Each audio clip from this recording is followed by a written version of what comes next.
Normally for Raw and Uncut, we bring you interviews from the last 12 years of making metal documentaries at Banger Films.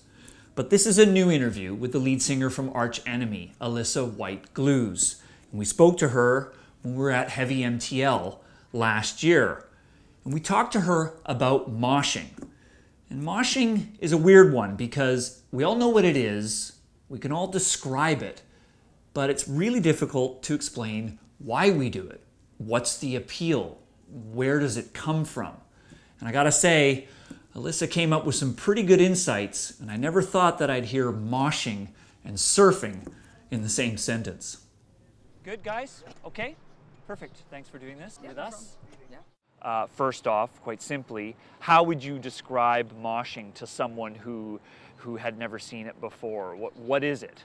Well, it's funny because I tried to talk to my mom about it, and my mom is actually like a cool mom. Like, she totally loves music. She's like into grunge, punk, metal. Like, she's all about it, but she calls it rushing the stage, you know? And so I remember having that like disconnect in the communication about moshing at that point. But it's funny, I actually, like many years ago, I wrote a song about the feeling of moshing, which probably nobody knows that that's what I was talking about. But I would honestly compare it to, like, I really love surfing. And the feeling that you get when you're in like really vigorous waves, like a really, really rough surf, and you're just being pushed left and right and up and down, and sometimes you're drowning and sometimes you're lifted up and you're shooting across the top of the water. Picture that, but the water is all people. That's what moshing is, and I think that's what makes it so much fun too, because it's just like totally taking music and physically expressing it. You know, for some people that they like to dance to pop music or electro music or whatever, but for metalheads it's moshing, so it's sort of our way of dancing, I guess. Right. Letting go is tough sometimes too. Yeah. It's fun to do, and it's contagious too, because it only takes a few people to start a whole pit. You know, so it's sometimes I wish I could go in there and do it actually during my songs. But yeah, it's a fun thing to do. I definitely have a few scars and scrapes on me from mosh pits. So, well, on that note, I'm sorry, I know you get asked a lot of questions about being a woman in the metal scene, but I do want to ask you about it sort of through the lens of moshing, because the mosh pit can be a very aggressive, male-dominated place. So from a woman's perspective, having spent time in mosh pits, what are your, what's it like? What are your thoughts? I mean, a mosh pit is obviously a dangerous place, and I've done shows where I see not only women, but like any man, woman, girl, boy, sometimes they do get hurt or they get crushed against the barricade. So we always try to make sure that we have like a good security briefing so that there are people there to pull people out of that situation if they're getting stuck there. You know, as a female, there's a part of me that feels limited in a way. There's like, from stage, I would love to jump off stage and go crowd surf and dive into the crowd. But I also don't want to get molested. So, you know, I feel limited in a way because it would be a lot of fun to go do that and just like feel the audience, but then I think the audience might be feeling me too much. So, so there's like a limit there, which is just something unfortunately true. I don't think there's any way really around that, but you know, to each their own. Some women are just like cool with that and they'll go in anyways. I'm more private. I don't want that, but maybe I'm being too optimistic, but I tend to feel that like the metal community actually does a good job of picking someone up when they fall, both figuratively and literally. And you know, in mosh pits, we'll see girls rocking in there all the time, and you can be like a huge 400-pound dude or like a tiny 5'2" girl, and you'll be okay in the mosh pit as long as there's enough people there. You know, if it's only like 2 people, then that's just a fight. But if there's like 100 people, then you have a mosh pit. And you know, I think there's a sort of like unwritten law that you don't go out of your way to hurt anyone in a mosh pit. You know, you're all trying to have fun. It's aggressive, but you're not supposed to be trying to hurt yourself or somebody else.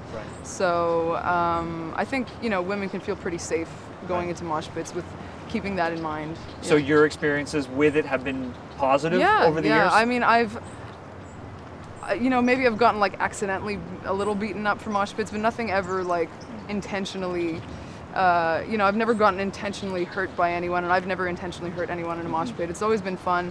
You know, sometimes I'll like steer clear of the more loose mosh pits when there's like less people in it, because then that can be actually more aggressive because you have more room for your limbs to swing and stuff like that. But when you're a lot of people all moving together and jumping together, it's almost like you're all like breathing on the same rhythm. It's cool, actually. It's really cool.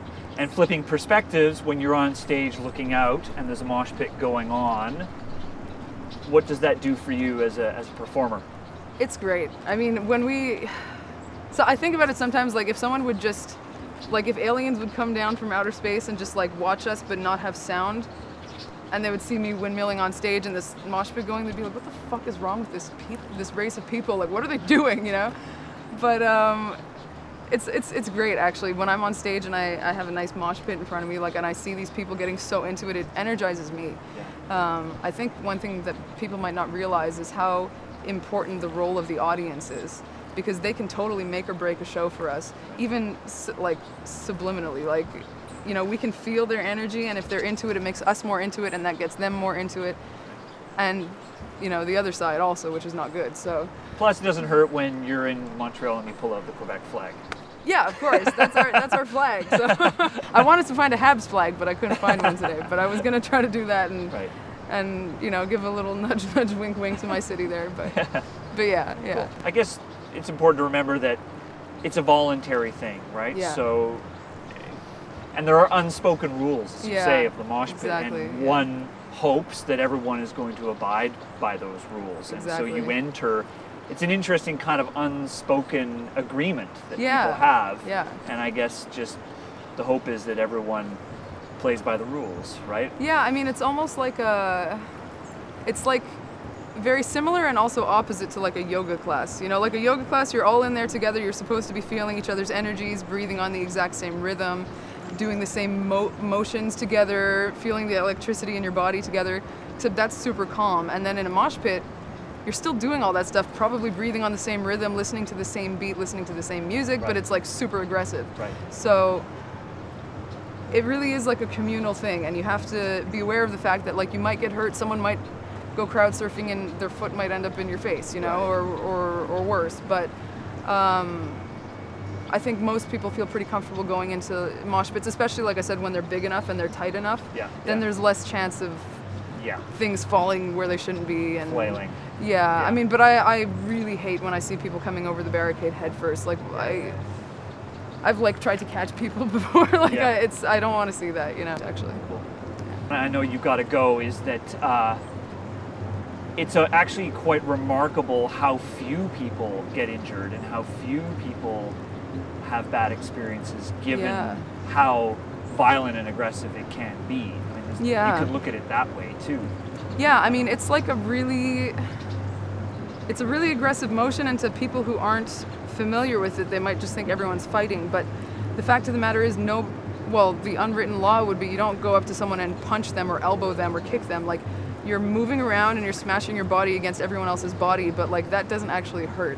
You know, it's only when you start to use like force and start to use like your limbs as weapons, then that's not cool. And I mean, I've seen before like where there is one dude or like someone in there that's doing that and they just get fucking pushed out. You know, like nobody wants that. We're here to have fun. We're here to enjoy the music. I mean, mosh pits are cool too because it's like they're on beat for the most part, you know, like they're going to the music. So that's super energizing for a performer on stage to have that. That's like the best kind of feedback you can get when you're on stage, you know. We're up there like sweating and panting and screaming and really like doing our best to make an amazing show, and to get that in return is a great gift, actually. Cool.